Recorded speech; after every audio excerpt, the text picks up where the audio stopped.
Hello friends, welcome to W exam solution. আজ আমরা সংবিধানের আমাদের পূর্বের মৌলিক অধিকার পর্যন্ত সমস্ত কিছু আমরা পড়া কমপ্লিট হয়েছে। আজকে আমরা নতুন একটা বিষয় শুরু করব, নির্দেশমূলক নীতি। ঠিক আছে, আগের ক্লাসগুলো অবশ্যই সবাই দেখবে যারা দেখোনি। ওখান থেকে কিন্তু খুব গুরুত্বপূর্ণ, মৌলিক অধিকার থেকে পরীক্ষা আমাদের প্রশ্ন আসবেই। তাহলে দেখি আজকের আমাদের টপিক নির্দেশমূলক নীতি, ডিরেক্টিভ প্রিন্সিপাল স্টেট পলিসি। ঠিক আছে, এই নির্দেশমূলক নীতিটি আমাদের সংবিধানের কোন পার্টে রয়েছে? এটা পার্ট 4-এ রয়েছে। ঠিক আছে, আমাদের প্রশ্ন পরীক্ষাতে যেগুলো আসে সেগুলো আমরা বেশি করব। পার্ট 4-এ আসে, কত নম্বর ধারায় রয়েছে? 36 থেকে 51। ঠিক আছে, এই নির্দেশমূলক নীতি কি? নির্দেশমূলক নীতি কোন দেশ থেকে নেওয়া হয়েছে? আয়ারল্যান্ড থেকে নেওয়া হয়েছে। আয়ারল্যান্ড থেকে, খুব ইম্পর্টেন্ট। নির্দেশমূলক নীতিটি আমাদের কোন দেশ থেকে গৃহীত হয়েছে? পরীক্ষা আমাদের প্রশ্ন আসে আয়ারল্যান্ড থেকে। ঠিক আছে, আয়ারল্যান্ড থেকে এটি নেওয়া হয়েছে। পরীক্ষা আমাদের প্রশ্ন আসতে পারে আয়ারল্যান্ড থেকে নেওয়া হয়েছে। এই নির্দেশমূলক নীতিটি কি একটি? এটা হচ্ছে কল্যাণকামী একটা রাষ্ট্রের ধারণা, এই বিষয়ে আমাদের বর্ণনা করা হয়েছে। কল্যাণকামী রাষ্ট্র, ঠিক আছে, কল্যাণকামী রাষ্ট্র, কল্যাণকামী রাষ্ট্রের কথা বলা হয়েছে। ঠিক আছে, আমরা যারা মৌলিক অধিকার সেগুলো আগে বিষয়ে আমরা আলোচনা করলাম, ঠিক কল্যাণকামী রাষ্ট্রের ধারণা। এই নির্দেশমূলক নীতি আদালতে বিচারযোগ্য নয়, এটা বিষয়ে জেনে রাখতে হবে। এটি আদালতে বিচারযোগ্য নয়। যদি নির্দেশমূলক নীতিগুলোকে যদি কেউ অমান্য করে, সেটাই তার কোনো শাস্তি বা এই ধরনের কিছু হবে না। ঠিক আছে, এটা আদালতে বিচারযোগ্য নয়, বা এটি যদি কারো লঙ্ঘন হয় সেক্ষেত্রে মানে ব্যাপারটা, আমরা যে মৌলিক অধিকার যদি আমাদের লঙ্ঘন, আমরা সুপ্রিম কোর্ট হাইকোর্টের দ্বারস্থ হতে পারি সেক্ষেত্রে আমাদের, ঠিক আছে, কিন্তু এক্ষেত্রে কোনো এটা আদালতে বিচারযোগ্য নয়। এবং এটি মনে রাখতে হবে, এটা খুব ইম্পর্টেন্ট, যেটা আমাদের পরীক্ষাতে আসতে পারে, যে একে মৌলিক অধিকারের কি বলা হয়? সিস্টার বলা হয়, বোন বলা হয়। মৌলিক অধিকারের মৌলিক অধিকারের মৌলিক অধিকারের বোন বা সিস্টার বলা হয়ে থাকে।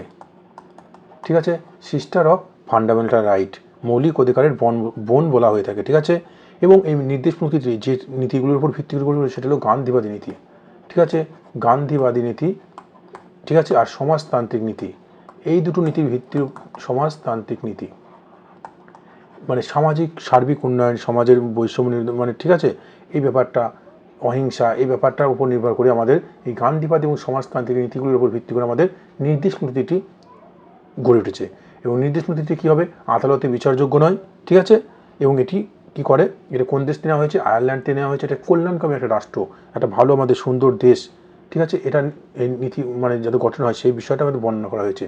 এটি সংবিধানে কোথায় রয়েছে? পার্ট 4-এ 36 থেকে 51 নম্বর আর্টিকেলে, মনে থাকবে। দেখি 36 থেকে 51 নম্বর, এর মধ্যে যে গুরুত্বপূর্ণ আর্টিকেল আমাদের দরকার সেগুলো আমরা পড়বো। দেখো 39 নম্বর আর্টিকেলটা আমাদের পড়তে হবে, 39। এই 39 নম্বর আর্টিকেলে কী রয়েছে? বলা হয়েছে বিনা খরচে আইনি সহায়তা, মানে কি?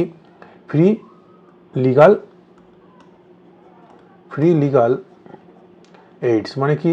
ফ্রি লিগাল এইডস মানে যদি কোনো দরিদ্র অসহায় মানুষ থাকে তাদেরকে বিনা খরচে আইনি সাহায্য দিতে হবে। তারা তাদের সপক্ষে যদি তাদের কোনো, ঠিক আছে, কোর্টে দ্বারস্থ হয় সেক্ষেত্রে সরকারের উচিত হবে, সরকারের কাজ হবে তাদেরকে বিনা খরচে আইনি সাহায্য দেওয়া। ঠিক আছে, এটা খুব আসে আমাদের পরীক্ষায়। 39 নম্বর আর্টিকেল, বিনা খরচে আইনি সহায়তা।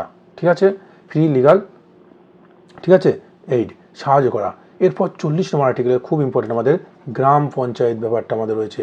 গ্রাম পঞ্চায়েত খুব ইম্পর্টেন্ট, গ্রাম পঞ্চায়েত। ঠিক আছে, এটা আমাদের কত নম্বর আর্টিকেল? 40 নম্বর আর্টিকেল। কত নম্বর আর্টিকেল? 40 নম্বর আর্টিকেল। এর মনে থাকে গ্রাম পঞ্চায়েতের ধারণাটা সংবিধানে কত নম্বর আর্টিকেল রয়েছে? 40 নম্বর আর্টিকেল। ঠিক আছে, গ্রাম পঞ্চায়েত মনে থাকবে, এটা আমাদের খুব পরীক্ষায় আসে। প্রথম গ্রাম পঞ্চায়েত রাজ কোথায় হয়েছিল? প্রথম পঞ্চায়েত রাজ কোথায়? প্রথম পঞ্চায়েত রাজ রাজস্থানে। ঠিক আছে, এটা আমাদের আসে 1959 সালে, মনে থাকবে। তাহলে কোন গ্রাম পঞ্চায়েত ধারণাটা? 40 নম্বর আর্টিকেল, এটি গান্ধীবাদী নীতি বলা হয়। ঠিক আছে, গ্রাম পঞ্চায়েত ধারণাটা, ঠিক আছে। এরপর 44 নম্বর আর্টিকেল, যেটা আমাদের জেনে রাখতে হবে। 44 নম্বর আর্টিকেল কি? আইন সবার জন্য কি? সমান, মানে কি? ইউনিফর্ম সিভিল কোড, যেটা ইউনিফর্ম সিভিল কোড। ঠিক আছে, আইন সবার জন্য সমান যে ব্যাপারটা আমাদের বলা হয়েছে, এটি কেবলমাত্র কোথায় চালু আছে? গোয়াতে এটি চালু আছে। ইউনিফর্ম সিভিল কোড মানে আইন সবার জন্য সমান, প্রত্যেকটা ভারতের জন্য, নারী পুরুষ, ঠিক আছে, সমস্ত মানুষের জন্য, ভারতের প্রত্যেকটা মানুষের জন্য আইন সমান। ইউনিফর্ম সিভিল কোড এটা গোয়াতে চালু রয়েছে। ঠিক আছে, কত নম্বর আর্টিকেল? 44 নম্বর আর্টিকেল, এটা আমাদের মনে রাখতে হবে। এরপর 45 নম্বর আর্টিকেল, স্টার মেরে রাখে, এটা পরীক্ষায় আমাদের এসছে।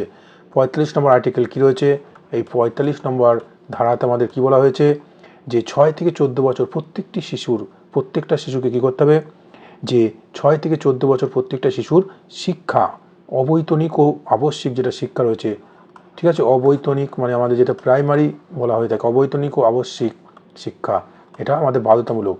আমাদের এটা সুনিশ্চিত করতে হবে, রাষ্ট্রের সুনিশ্চিত করতে হবে কি, যে অবৈতনিক ও আবশ্যিক শিক্ষা প্রদান করতে হবে। ক্লাস 8 পর্যন্ত, যেটা 6 থেকে 14 বছর, ঠিক আছে, ক্লাস 8 পর্যন্ত, এই যে আমরা প্রথম থেকে ক্লাস 8 পর্যন্ত এই শ্রেণীটা আমাদের শিক্ষা, প্রত্যেকটা ভারতীয় শিশু যাতে এই শিক্ষাটা সুনিশ্চিত হয় সেটা সুনিশ্চিত করতে হবে।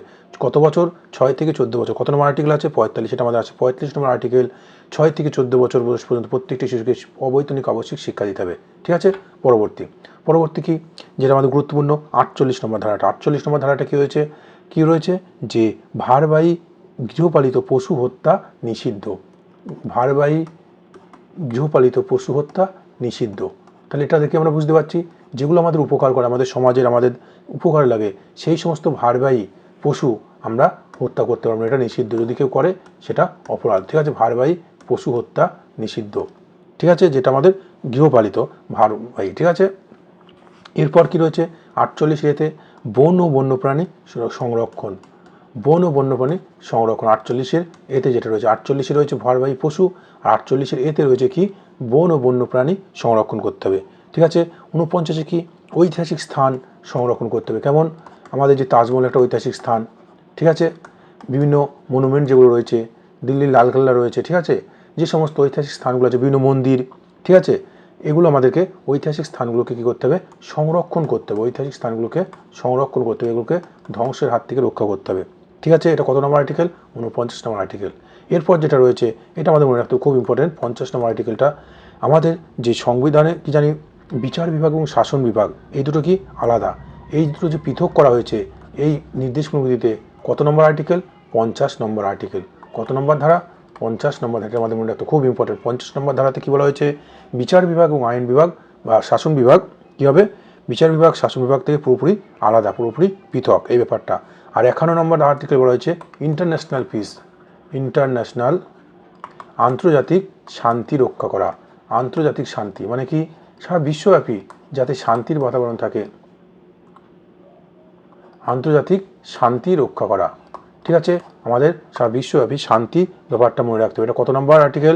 এটা হচ্ছে আমাদের 51 নম্বর আর্টিকেল। এটা আমাদের কত নম্বর আর্টিকেল? 51 নম্বর ধারা। এটা আমাদের মনে রাখতে হবে, এটা আমাদের 51 নম্বর ধারা, খুব ইম্পর্টেন্ট 51 নম্বর ধারা। তাহলে 36 থেকে 51 এর মধ্যে যে আর্টিকেলগুলো খুব গুরুত্বপূর্ণ একবার দেখে নিই। তাহলে প্রথম যে আর্টিকেল আমাদের গুরুত্বপূর্ণ সেটা হবে 39 নম্বর কি, ফ্রি লিগাল এইডস, মনে থাকবে। 40 কি, 40 গ্রাম পঞ্চায়েত, প্রথম গ্রাম panchayat Rajasthan. Uniform civil code 44 কি, সমান সমান, 44 4 4 দুটি সমান, তো তাহলে 44 মানে সমান, কি সমান, আইন সবার জন্য সমান, এটা মনে থাকবে। 44 নম্বর 4 4 44 সমান, তাই তো 4 দুপাশে সমান, ঠিক আছে, আইন সবার জন্য সমান, ইউনিফর্ম সিভিল কোড। 45 কি আছে, 45-এ কি আছে, 6 থেকে 14 বছর শিশুর শিক্ষা, ঠিক আছে।